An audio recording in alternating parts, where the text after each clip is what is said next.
Hello friends, good evening. Arithmetic DI చేద్దాం time and work మీద. బేసికల్గా arithmetic DIs are the easiest. డిఏస్లో చాలా ఈజీ ఇవి, కానీ చాలామంది స్టూడెంట్స్ వీటిని కష్టం అని ఫీల్ అవుతారు. కారణం ఏంటంటే డిఏ కష్టమని కాదు, మనకి అర్థమెటిక్ డిఏస్ అన్నీ కూడా ఏదో ఒక చాప్టర్ బేస్డ్ అనమాట. సో చాప్టర్లో ఉన్న మనకి కాన్సెప్ట్స్ వీక్గా ఉన్నప్పుడు ఈ డిఏ మనకి కష్టంలో అనిపిస్తుంది. Otherwise this DA is very very easy. So ఈ ఒక డిఏ మనం చేద్దాం. So this is based on time and work. So data interpretation అర్థం ఏంటి? డేటాని ఇంటర్ప్రెట్ చేయాలి. సో డేటాని ఇంటర్ప్రెట్ చేయాలంటే ఫస్ట్ డేటాని అర్థం చేసుకోవాలి. Let's try and understand the data here. Study the following table carefully and answer the questions based on it. చూడండి, పర్సన్ ఏబిసిడిఈ, ఓకే, 5 ఉన్నారు. Number of days they worked, okay, 8, 3, 6, 15, 6 అయిపోయింది. Full వర్కా కాదు. ఇక్కడ చూడండి, percentage of work done to complete the project. So 20% అంటే 20% చేయడానికి అతనికి 8 days పడుతుంది. 10% చేయడానికి బీకి 3 days పడుతుంది. 100% ఇవ్వకుండా ఇలా చేశారనమాట. ఓకే, బాగానే ఉంది. క్వశ్చన్స్ ఒకసారి చూద్దాం. A and B started doing work. After 10 days they both left and C joined work. 10 days తర్వాత ఇద్దరు వెళ్ళిపోయారు, సి ఏమో జాయిన్ అయ్యాడు. He completed his part of work. Okay, whatever it is. Question తర్వాత వెళ్దాం. దీన్ని బట్టి మనకి ఏం అర్థమైంది? ఇద్దరు స్టార్ట్ చేశారు, 10 రోజుల తర్వాత వెళ్ళిపోయారు అంటే అర్థం ఏంటి? 10 రోజుల్లో వాళ్ళు ఎంతవరకు చేశారో తెలియాలి కదా. 10 రోజుల్లో వాళ్ళు ఎంతవరకు చేశారో తెలియాలంటే అర్థం ఏంటి? ఒక రోజులో ఎంత చేస్తారో తెలియాలి కదా. ఒక రోజులో ఎంత చేశారో తెలియాలంటే ఫస్ట్ వాళ్ళ ఎఫిషియన్సీలు అర్థం కావాలి. ఎఫిషియన్సీలు ఎలా వస్తాయి? 20% 10% ఇస్తే రావు. సో ఫుల్ వర్క్ చేయడానికి ఎంత టైం పడుతుందో మనం ఫస్ట్ క్యాలిక్యులేట్ చేద్దాం. చాలా ఈజీగా చూడండి. ABCDE నెంబర్ ఆఫ్ డేస్ ఇక్కడ వేద్దాం. ఓకే, 20% వర్క్ చేయడానికి ఏకి 8 days పడుతుంది. 20%కి 8 days పడుతుంది. మనకి ఫుల్ వర్క్ అంటే అర్థం ఏంటి? 100% అంటే ఇంటూ 5 కదా. ఇక్కడ కూడా ఇంటూ 5. ఎన్ని రోజులు పడుతుంది? 40 days. 20%కి 8 days అంటే 100%కి 40 days. సిమిలర్గా 10%కి 3 days అంటే ఇక్కడ ఇంటూ 10 ఎంత అయింది? 30 days. 40 days, ఇదేమో 30 days. ఇక్కడ 25%కి 6 days కాబట్టి 100%కి 24 days. సిమిలర్గా 30%కి అంటే ఇంటూ 10/3 వేస్తే మనకి ఏమైంది? 100% అయింది. ఇక్కడ కూడా ఇంటూ 10/3 వేస్తే మనకి 100% అవుతుంది. ఎంత అయింది? 3 5s 5 10s 50 days. 15% అంటే ఇంటూ 100/15 వేసేయండి. సో 100% అయిపోయింది. సో ఇక్కడ కూడా 100/15 ఎంత అయింది? మనకి 600/15 అంటే 40. ఓకే, ఇప్పుడు టోటల్ వర్క్ని అజ్యూమ్ చేసుకోవాలి. టోటల్ వర్క్ ఎంత? ఎల్సిఎం కదా. ఎల్సిఎం తీసుకోవడం వల్ల ఉపయోగం ఉంటుంది. చాలామంది 1/, కూడా వేసుకోవచ్చు యూనిట్ వర్క్. బట్ 1/, వేస్తే ఫ్రాక్షన్స్ కనిపిస్తాయి. జనరల్గా హ్యూమన్ టెండెన్సీ ఏంటంటే నార్మల్ నెంబర్స్ కనిపించినప్పుడు వీ ఫీల్ కంఫర్టబుల్ క్యాలిక్యులేటింగ్, అంటే కలపడం కానీ తీసివేయడం కానీ ఇవన్నీ కూడా. మనకి ఎప్పుడైతే ఫ్రాక్షన్స్ కనిపిస్తాయో కొంచెం ఇబ్బంది పడతాం కొంతమంది. సో వీలైనంత వరకు ఫ్రాక్షన్స్ని అవాయిడ్ చేయడానికి నేను ట్రై చేస్తాను. అవాయిడ్ చేయాలంటే it is better to assume work ఎంత అనుకుంటాం? వీటన్నిటి యొక్క ఎల్సిఎం ఎందుకు తీసుకుంటాం? ఎల్సిఎం తీసుకోవడం వల్ల ఉపయోగం ఏంటి? ఎల్సిఎం అంటే అర్థం ఏంటి? Least common multiple. అంటే వీటన్నిటి యొక్క మల్టిపుల్స్ తీసుకోవాలి. వాటిలో కామన్ మల్టిపుల్స్, వాటిలో లీస్ట్. అలా తీసుకోవడం వల్ల అడ్వాంటేజ్ ఏంటంటే నెంబర్ ఆఫ్ ఇవేమో 40 daysలో పనిచేస్తాడు. సో ఇక్కడ ఒక ఎల్సిఎం తీసుకుంటాం. సో ఒక రోజులో ఎంత చేస్తాడంటే ఏం చేస్తాం? ఈ టోటల్ వర్క్ బై 40 వేస్తాం. ఎల్సిఎం అయితే తెగిపోతుంది, వేరే నెంబర్ అయితే తెగదు. సో పర్ డే వర్క్ అనేది నెంబర్స్ వస్తాయి మనకి, ఫ్రాక్షన్స్ రాకుండా నెంబర్స్ వస్తాయి. అది కంఫర్ట్ అనమాట. ఇప్పుడు ఎల్సిఎం కట్టడానికి ట్రై చేద్దాం. నేను మామూలుగా అంటే రొటీన్గా కాకుండా డిఫరెంట్గా చూద్దాం. 40కి 30కి ఎల్సిఎం ఎంత? 120. 120 24తో తెగిపోతుందా? 24 5s ప్రాబ్లం లేదు. 40తో తెగిపోతుందా? 40 5s 40 3s తెగిపోతుంది. మరి 50తో తెగుతుందా? తెగదు.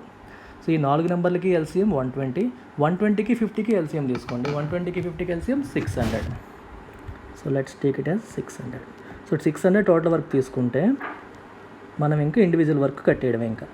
సో 40 అంటే ఇక్కడ ఎంత అయింది? 15. రోజుకి ఎఫిషియన్సీ ఎంత? రోజుకి 15 units చేస్తాడు ఏ.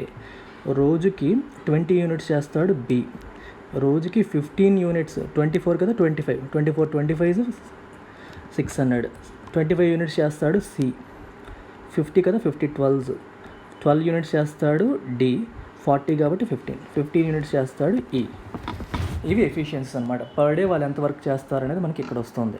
This is very clear. ఇప్పుడు ఇది కొంచెం క్లమ్జీగా ఉంది, దీన్ని మనం అరేంజ్ చేసేద్దాం.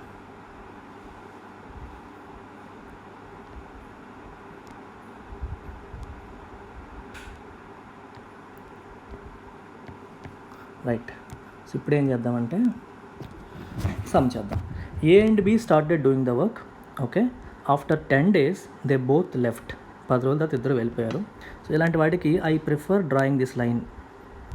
ఎగ్జామ్లో అలవాటు అయ్యాక గీయక్కర్లేదు, స్టార్టింగ్లో కంఫర్టబుల్గా ఉంటుంది. ఫస్ట్ ఏమో A+B ఇద్దరు ఎవరెవరు పని చేస్తున్నారో పైన వేసుకుంటాను, ఎన్ని రోజులు పని చేస్తారో కింద వేస్తాను. 10 days తర్వాత ఇద్దరు వెళ్ళిపోయారు. సో C జాయిన్ అయ్యాడు. C జాయిన్ అయ్యాక he completed his part of work అలా అన్నారు. హిజ్ పార్ట్ అంటే అర్థం ఏంటి? 25%.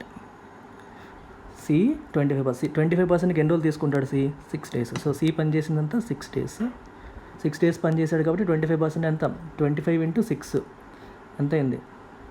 150. C పని చేసింది 150 units. 150 units of work C చేశాడు. ఓకే, అయిపోయాక now the remaining work was completed by F. Remaining work F చేశాడు 16 daysలో. ఫైన్. టోటల్ వర్క్ ఎంత? 600. C చేసింది 150. A+B కలిపి ఎంత చేశారో చూద్దాం. A ఏమో 15, B ఏమో 12, 20. ఇదేంటి? పర్ డే 35 కదా. 35 × 10 వేయండి. 35 × 10 ఎంత వచ్చింది? 350. 350 + 150 ఎంత? 500. సో ఇక్కడ ఎంత వేస్తే మనకి ఈక్వేషన్ సరిపోతుంది? 100 units అనమాట. సో దీన్ని బట్టి ఏమర్థమవుతుంది మనకి? Fకి F ఏమో 16 daysలో ఎన్ని యూనిట్స్ చేస్తున్నాడు? 100 units. అడిగింది ఏంటి? In how many days can F complete the whole work. Whole work అంటే మొత్తం 600 units చేయడానికి. 100 unitsకి 16 days పడితే 600 unitsకి ఎన్నాళ్ళు పడుతుంది? ఇంటూ 6 వేసేయడమే. 96 units. అర్థమైందా? 96 days. Sorry, 100 unitsకి 16 days. Whole work 600 అనుకున్నాం కదా టోటల్ వర్క్. So 600 unitsకి 96 days. చాలా చాలా ఈజీగా చేసేయచ్చు అనమాట. Answer is 96 days. Let's move to second question. So second క్వశ్చన్కి వెళ్ళేటప్పుడు మనం ఒకటి ఇది రాసుకోవాలి మనకి 15, 20, 25, 12, 15. 15, 20, 25, 12, 15. ఒకసారి చెక్ చేసేద్దాం. 15, 20, 25, 12, 15. ఫైన్. ఇవేంటి? Efficiencies. These are efficiencies. Already calculate చేసాం కదా, ఇది మళ్ళీ వాడాల్సి వస్తుంది, అందుకనే చెప్తాను. సో ఈ క్వశ్చన్ చదువుదాం. G who can complete whole work in 30 days replaced A. So ఇక్కడ 30 days అన్నాడు కదా, వెంటనే దాన్ని ప్రాసెస్ చేసాడు ఇన్ఫర్మేషన్ని. సో G ఏమో 30 daysలో 600 units చేస్తాడు. అంటే పర్ డే ఎంత చేస్తాడు? 20 units. సో దీన్ని పర్ డే చేసేదంతా 20.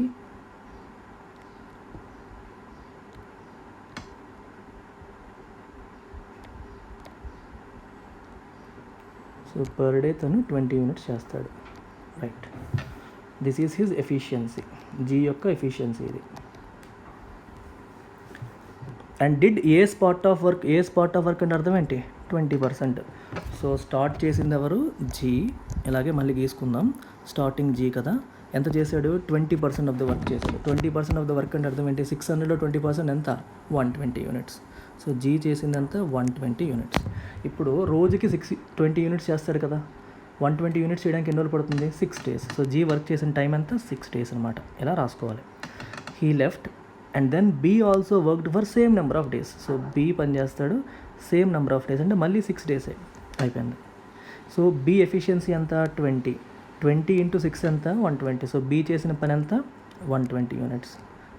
ఇది 120, ఇది కూడా 120. సో బాగానే ఉంది. తర్వాత if remaining work was completed by M, కొత్తోడు వచ్చాడు. Who can complete work in 1/4 the number of days in which E can complete the work. Okay, ఈ ఎన్ని రోజుల్లో చేస్తాడు? ఒకసారి మన పాత క్యాల్కులేషన్ ప్రకారం గుర్తుంటే చూడండి, ఇక్కడ వెనక్కి వెళ్ళి చూసేద్దాం. ఈ మనకి 40 daysలో చేస్తాడు. ఇక్కడ కనిపిస్తుంది ఈ 40 daysలో చేస్తాడు. సో ఈ 40 daysలో చేస్తాడు కాబట్టి ఇతను 1/4 టైం, ఈ M అనేవాడు ఎంత టైంలో చేస్తాడు? 10 daysలోనే ఫినిష్ చేస్తాడు. 1/4 కదా. సో 10 daysలో 600 units అంటే ఒక డేలో ఎంత? 60 per day is his efficiency. Fine. ఇక్కడ M. అతను రిమైనింగ్ వర్క్ అంతా చేస్తాడంట. సో టోటల్ వర్క్ ఎంత? 600. ఈ రెండు కలిపితే ఎంత 240. సో ఇక్కడ ఎంత వస్తుంది 600లో 240 తీస్తే 360 వస్తుంది. ఫైన్. ఓకే, ఆయన ఎన్ని రోజులు చేసాడో తెలియదు. అతను చేసిన యూనిట్స్ ఏమో 360, కానీ రోజుకి చేసేది 60. ఎన్ని 60 వేస్తే 360 వస్తుంది? 6 60s. సో ఎం పనిచేసిన రోజులండి 6 days. So total number of days 6 + 6 which is 18 days. చాలా చాలా చాలా ఈజీ. చేస్తున్న కొద్దీ మనకి బేసిక్ స్ట్రాంగ్గా, ఇందులో ఏమాత్రం డిఫికల్టీ లేదు. బేసిక్ స్ట్రాంగ్గా ఉంటే ఏ సమ్ అయినా చేసేయచ్చు. Okay, so I'm moving on to third question. Okay, so మళ్ళీ efficiencies రాసేద్దాం. 15, 20, 25, 12, 15. 15, 20, 25, 12, 15. These are the efficiencies of ABCDE. Already మనం క్యాలిక్యులేట్ చేస్తాం. ఇది అయిపోయింది. P is 20% more efficient than B. B ఏమో 20 కదా, సో P ఎంత అవుతుంది? 20% మోర్ ఎఫిషియంట్. 20% అంటే ఫ్రాక్షన్ వేసుకుంటే 1/5.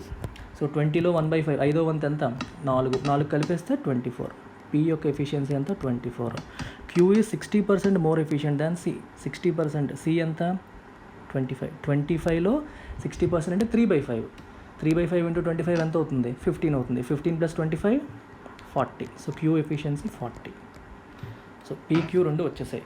ఇవన్నీ ఈజీయే, మనకి పర్సంటేజెస్ చేసేస్తారు కాబట్టి ఫాస్ట్గా అయిపోతుంది. They work together for 5 days. మళ్ళీ అంతే, స్టార్టింగ్ P + Q ఇద్దరు కలిసి 5 days పనిచేశారు. లెఫ్ట్ రిమైనింగ్ వర్క్ ఎవరు చేశారు? D. ఎన్ని రోజులు చేశాడో తెలీదు. ఓకే, P + Q ఎంత వచ్చింది ఇక్కడ చూడండి. 24 + 40 ఎంత? 64. 64 × 5. 64 × 5 ఇది. ప్లస్ D ఎఫిషియన్సీ ఎంత? 12. 12 × N. N అంటే number of days equal to 600. ఇక్కడే మీరు 12 రాసుకోండి. అసలు ఎందుకు ఇదంతా ఇంకా ఈజీగా అయిపోతుంది.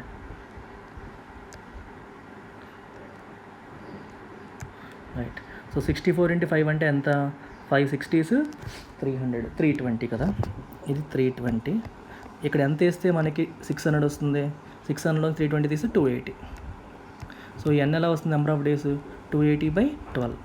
280/12 అంటే 4 3s 470s.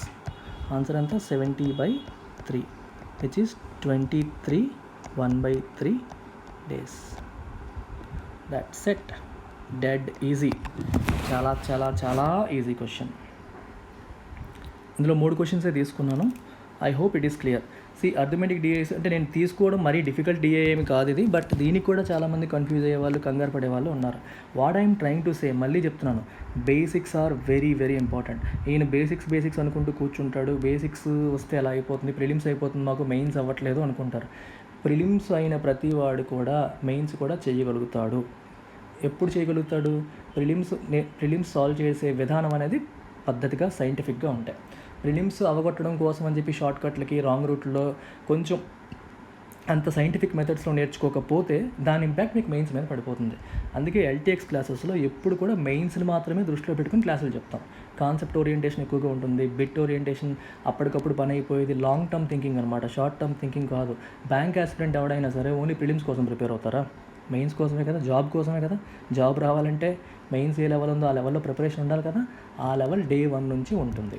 అలా ఉంటేనే మనకి ఏదన్నా వస్తుంది. సో బేసిక్స్లో చాలా స్ట్రాంగ్గా ఉండాలి. ఇంగ్లీష్లో కూడా మళ్ళీ చెప్తున్నాను, నేను వొకాబులరీ గ్రామర్ అని గింజుకుంటాను ఎప్పుడు కూడా. సార్ మాకు అవన్నీ పర్వాలేదు, ఆర్సీలు కావాలి. ఆర్సీ ఎలా వస్తుంది? వొకాబులరీ లేకుండా మీకు అండర్స్టాండింగ్ ఎలా వస్తుంది? కాంప్రహెన్షన్ ఎలా వస్తుంది? క్లోజ్ టెస్ట్ ఎలా వస్తుంది? If you don't have good vocabulary, grammar మీద గ్రిప్ లేకపోతే క్లోజ్ టెస్ట్ ఎలా చేస్తారు? మీకు ఇచ్చే ప్రతి ప్యాటర్న్కి కావాల్సిన వీరుండే. So 70% is basics in anything. Basics స్ట్రాంగ్గా లేక సఫర్ అవుతాం. అవి స్ట్రాంగ్గా ఉంటే 30% అనేవి మోడల్స్. మనకి బేసిక్ స్ట్రాంగ్గా ఉంటే ఏ మోడల్ అన్నా అవలేలుగా మనం జయించవచ్చు. Right, that's it. So arithmetic ఎవరు వీక్ అయినా సరే, మీకు ప్రిలిమ్స్ క్లియర్ చేసి మెయిన్స్ చేయలేకపోతున్న వాళ్ళైనా, బేసిక్స్ ఏమాత్రం రాని వాళ్ళైనా, ఎవరైనా సరే అర్థమెటిక్ అన్లిమిటెడ్ కోర్స్ జాయిన్ కావచ్చు. Okay, I will take care of you. Time limit లేదు, హయ్యెస్ట్ లెవెల్. ఇది బ్యాంక్ది, మనం చేసింది క్యాట్, దీనికి తాత cat. So cat level questions కూడా మీకు కావాలంటే చేయిస్తాను. సో వర్రీ అవ్వకండి, ట్రస్ట్ మీ. Thank you.